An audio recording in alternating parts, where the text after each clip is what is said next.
एक दफ़ा सच्ची बात है, बहुत सी किस्से ड्राइंग रूम में जैसे होता है, आपके यहाँ भी बैठक में मेहमान आते हैं, सहाफ़ी आते हैं, तो अंदर चाय जाती है, जैसे मेहमान आए हुए हैं, तो हम एक दफ़ा आवाज़ आई ज़ोर ज़ोर की अब्बा की, और सारी गालियाँ ज़ोर की, मतलब मुग़लज़ात टाइप। मुझे आ रही है समझ। हमने कहा हाय अल्लाह, डर गए कि किसी की बेइज्जती, निकल फलाने तेरी, पंजाबी में ना।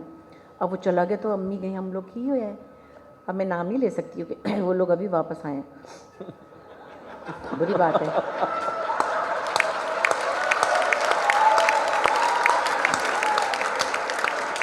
उनकी तबीयत भी ठीक नहीं रहती, मैं ऐसी बातें नहीं करती किसी की तबीयत पे।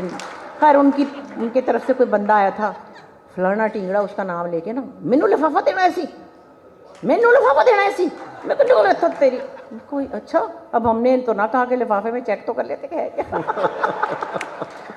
तो वो था उनका एक, और वो इसी फ़ख्र के साथ, और हम भी we are very proud of him. अस्सलाम वालेकुम जी, मैं हूँ बुशरा अंसारी।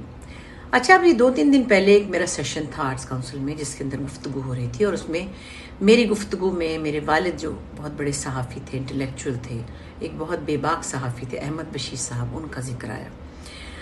उनकी बहुत सी कहानियाँ हैं जो हमारे साथ हैं, और उनकी किताबों में भी बहुत सी चीज़ों का जिक्र है। गुफ्तगू के दौरान मैंने एक वाक़या बयान किया जो कि सच था, मगर उससे मुस्लिम लीग नून के कायद जो है नवाज शरीफ साहब जो है, उनके बारे में लोगों ने उसको उचक लिया उस बात को, और उस तरह से उसको मैंने सुना कि काफ़ी शोर मचा हुआ है। मुझे नहीं पता कौन सी पार्टी ट्विटर पे या इंस्टाग्राम पे या ओवरऑल इस पर जो सोशल मीडिया है, इस पर इसको उछाल रही है।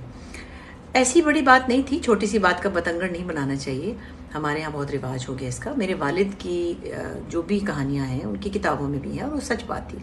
सो कहने की बात यह है कि नवाज शरीफ साहब ने खुद किसी को नहीं भेजा होगा।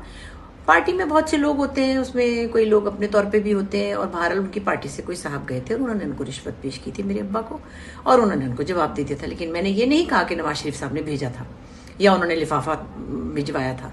सो इसको ट्विस्ट करने से क्या होता है कि उनकी तो क्रेडिबिलिटी ख़राब क्या होगी, मेरी अपनी होगी ख़राब। मुझे अच्छा नहीं लगता कि मैं किसी भी सियासी पार्टी को या उनके लीडर को इस तरह सिंगल आउट करूं, चाहे वो जरदारी साहब हो, चाहे वो इमरान खान हो, चाहे वो नवाज शरीफ साहब हो या शहबाज शरीफ साहब। उनकी हुकूमतों में बहुत से कॉम्प्रोमाइज़ हुए, सबके हुए, सब ने किया। ज़िया उल हक साहब से शुरू करें तब भी, परवेज़ मुशर्रफ साहब से करें तब भी, जरदारी साहब से करें तब भी, सब हुकूमतों ने कॉम्प्रोमाइज़ की, गलतियाँ की, और हमने भुगती और भुगत रहे। लेकिन मैंने कभी इस बारे में कोई स्टेटमेंट इसलिए नहीं दिया कि मेरी स्टेटमेंट मेरे पास होती है, जब वोट देने का वक्त आएगा तो फैसला मैं कर लूँगी। मगर बहरहाल मेरी तरफ से अगर क्योंकि मैंने इसको बहुत लाइटर वेन में बयान किया, लोगों ने उस बात को ऐसे लिया और फिर ये कहा कि नवाज शरीफ ने लिफाफा दिया था, ऐसा नहीं है। वो हमारे लीडर हैं, कुछ काम उनकी हुकूमतों ने अच्छे किए, जैसे मैंने कहा कि उन्होंने पंजाब को बदल दिया, और उन्होंने बदल दिया। इमरान खान साहब ने अस्पताल बनाया, एक कराची में बना रहे हैं, नमल यूनिवर्सिटी बनाई, तो उन्होंने वो अच्छा काम किया तो किया। जरदारी साहब ने भी कुछ वोकेशनल सेंटर्स मैंने सुना है बनाए हैं इंटीरियर सिंध में। कुछ शायद मेरी नॉलेज में हदूद है, लेकिन मेरा सबसे ज़्यादा शिकवा पीपल्स पार्टी से है कि वो इंटीरियर सिंध को उन्होंने बिल्कुल इग्नोर किया हुआ है। मुझे नहीं पता।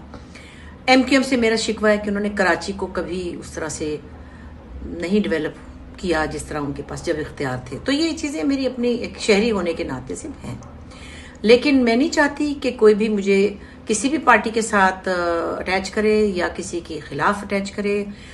जो भी है, नवाज शरीफ साहब एक लीडर तो हैं, जरदारी साहब हमारे एक लीडर तो हैं, और बेनज़ीर भुट्टो हमारी आइडियल लीडर थी। परवेज़ मुशर्रफ को हम बहुत हमें अच्छे लगते थे, क्योंकि वो इंटरनेशनली पाकिस्तान को जब रिप्रेजेंट करते थे बहुत अच्छा लगता था। इसी तरह इमरान खान भी जब इंटरनेशनली पाकिस्तान को रिप्रेजेंट करते हैं हमें अच्छा लगता है। गलतियाँ सबसे होती हैं और हुई हैं, तो ये कॉम्प्रोमाइज़ जो हुकूमतों के साथ या लीडरों ने किए, सियासी लीडरों ने, उससे हमें नुकसान हुआ है, और ये एक हकीकत है, मैं इससे बिल्कुल नहीं डिनाई करूँगी। अब मुझे लोग कह रहे हैं आपको तो डरा दिया होगा, आपको लोग पता नहीं उठा के ले जाएंगे। भाई क्यों ले जाएंगे, मैं इस मुल्क में रहती हूँ, लोग मुझसे प्यार करते हैं। मैं इसीलिए पॉलिटिक्स में नहीं आई क्योंकि मैं अपना ओपिनियन अपने पास रखती हूँ। सो प्लीज़ इस बात को ज़्यादा मत उछालें, बात का बतंगड़ न बनाएं। और मैं एज पोलिटिकल लीडर्स सबकी एक अपनी जगह है और उनकी मैं इज्जत करती हूँ। सो मेरी रिक्वेस्ट है आपसे कि इस बात को ज़्यादा उछालें नहीं। बहुत बहुत शुक्रिया।